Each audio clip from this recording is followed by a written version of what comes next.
The army sprays an untested insecticide on ants in the Brazilian rainforest. What could possibly go wrong?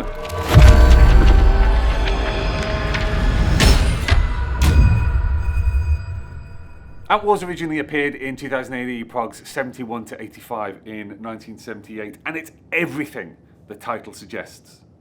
The experimental insecticide not only doesn't destroy the ants, it causes them to mutate into super intelligent creatures with a taste for human flesh. As the terrifying ant army heads closer towards civilization, Captain Villa and a young indigenous boy race ahead in a vain attempt to warn an unprepared world. This is classic old-school 2000 AD, a simple but bonkers idea with maximum carnage, and it's no surprise that it had prolific, solid gold ideas man Gerry Finley-Day at the helm. With art by Robo-Hunter artist José Luis Ferrer, Mach 1's Lozano, Planet of the Damned's Pena, and Black Hawk's Azpiri. Inspired by cult 1950s and 60s B-movies such as Them, and created as a bit of a space filler, Finley-Day and his artists still had a lot of fun with it. Mankind's hubris is soon exploited by the super-intelligent ants who, at one point, even infiltrate the Rio Carnival by hiding under a float.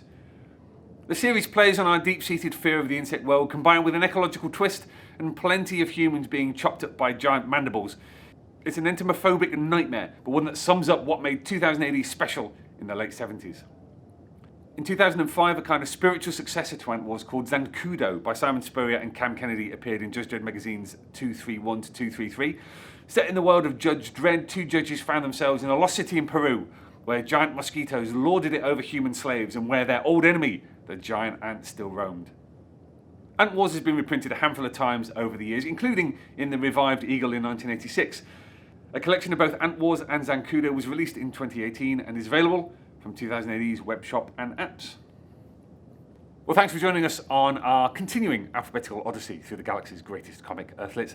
Next week we find out what the four horsemen of the apocalypse get up to, waiting for the end of the world with Apocalypse Soon?